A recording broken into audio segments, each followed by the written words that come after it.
नमस्कार दोस्तों, राधे राधे, हरे कृष्णा। चीकोज रेसिपीज़ में एक बार फिर से आज आपका स्वागत है। तो आज मैं आपको सुनाऊंगी सावन की कथा। सावन के सोमवार में जो कथा की जाती है और यही कथा पूरे सावन के महीने भी सुनी जाती है। तो जो भगवान शंकर है वो बहुत जल्दी प्रसन्न हो जाते हैं। सावन का महीना है, भगवान शंकर को ही समर्पित है और भगवान शंकर ही एक ऐसे भगवान है जो आपकी क्षण भर की पूजा से ही बहुत ही जल्दी प्रसन्न हो जाते हैं और उन्हें कोई फल फूल और नैवेद्य की कोई जरूरत नहीं है और वो मात्र एक गंगा जल मिश्रित पानी से ही प्रसन्न हो जाते हैं। तो चलिए सुनाती हूँ आपको सावन के व्रत की कथा।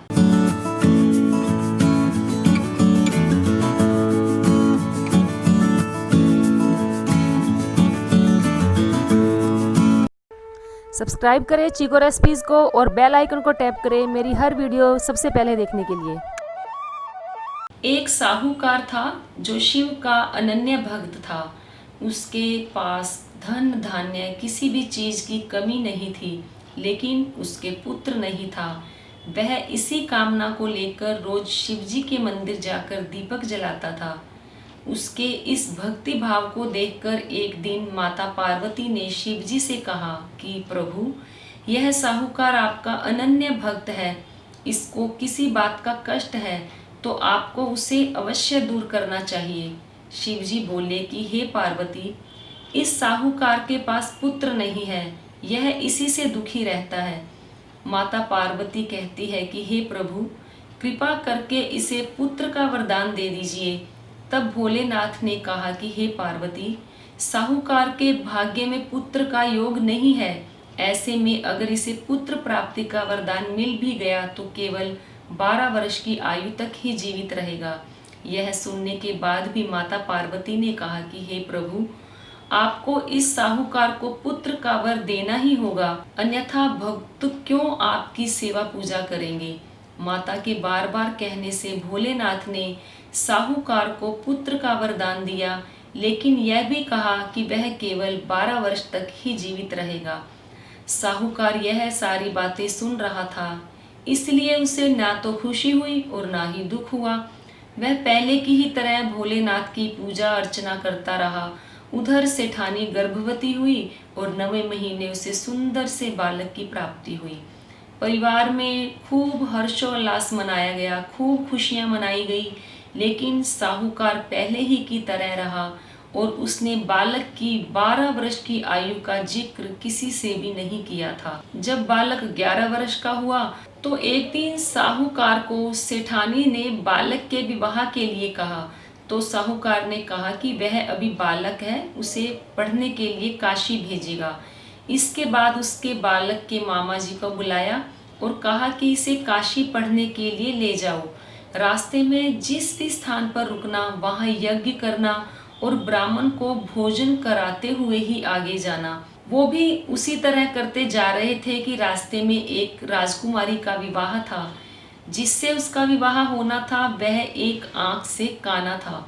तो उसके पिता ने जब अति सुंदर साहूकार के बेटे को देखा तो उसके मन में आया कि क्यों न इसे ही घोड़ी पर बिठाकर शादी के सारे काम संपन्न करा लिए जाएं। तो उन्होंने मामा से बात की और कहा कि इसके बदले में वह ढेर सारा धन देंगे और वह भी राजी हो गए।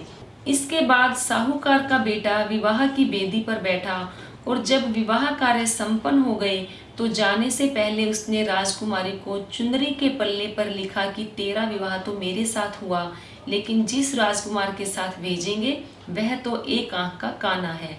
इसके बाद वह अपने मामा के साथ काशी के लिए चला गया। उधर जब राजकुमारी ने अपनी चुनरी पर यह लिखा हुआ पाया तो उसने राजकुमार के साथ जाने से मना कर दिया।